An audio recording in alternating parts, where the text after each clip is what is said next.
Okay, here we are making progress.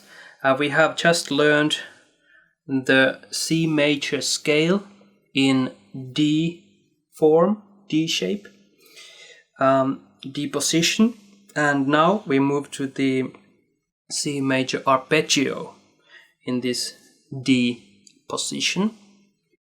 And it's basically the same shape as the chord shape. It's basically this, and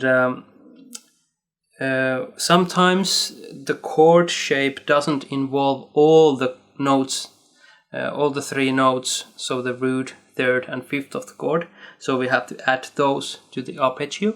And also the arpeggio is the chord, but we play one note at a time. So how do we form the whole arpeggio? We know the roots.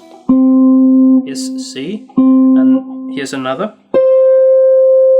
Those are the roots. And when we remember the rules that I told you last time, we were checking arpeggio, we can form the whole arpeggio easily.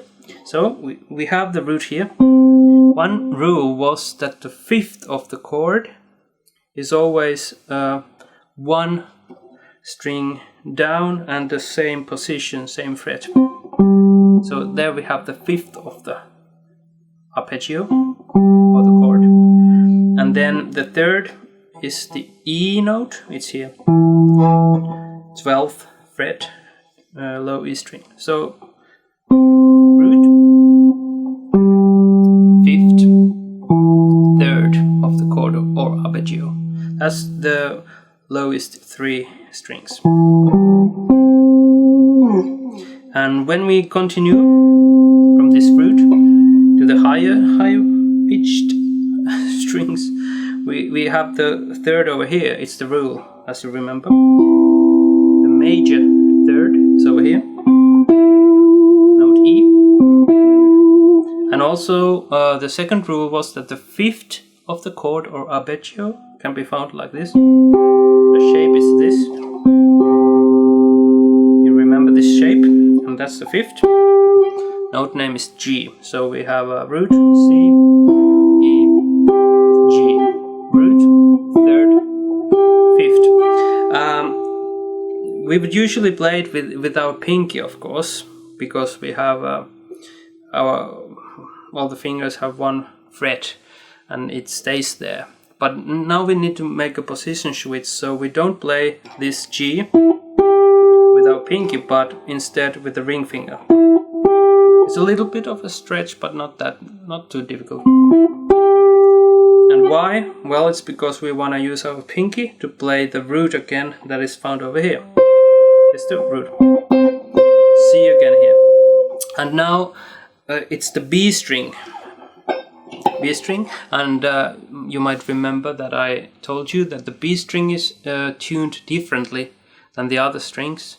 That's why this rule doesn't apply, that if you have root here, you should have the fifth over here. But as you can hear, no, you don't.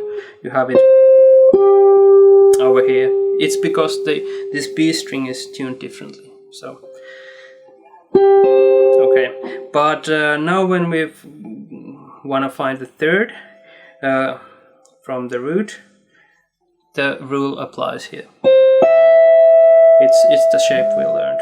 Okay, so let's put that all together. I call the numbers of the fingers as we move from one string to another. So we start from the 12th fret, we put our pinky over there. It's the note E and the third of the chord or arpeggio. We start from there. Next string, we're gonna play 2. So middle finger, 2. It's the fifth of the chord. Next string 2. Again, it's the root, C note. Next string 1. There's the third of the chord, note E. And now we stay on the same string and we get the fifth of the chord there and we play it with our ring finger. next string, there's the root again, and it's played with the 4th finger. Next string 3, finger 3, and it's the 3rd of the chord. So we get this.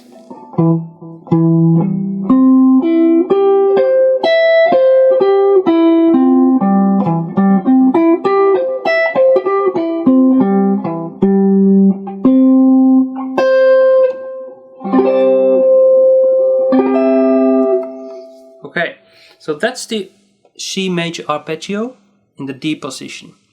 And very important to know your roots, also your thirds, and your fifths. You immediately know where they are when you want to get to them. And you do, trust me, because they all sound different over the C major chord. And you want to make the full use of the differences.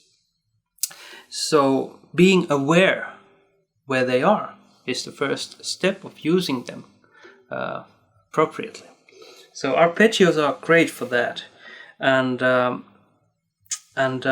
in so many ways they can help you. So it's great to practice them to your muscle memory, and that's exactly what we're going to do next.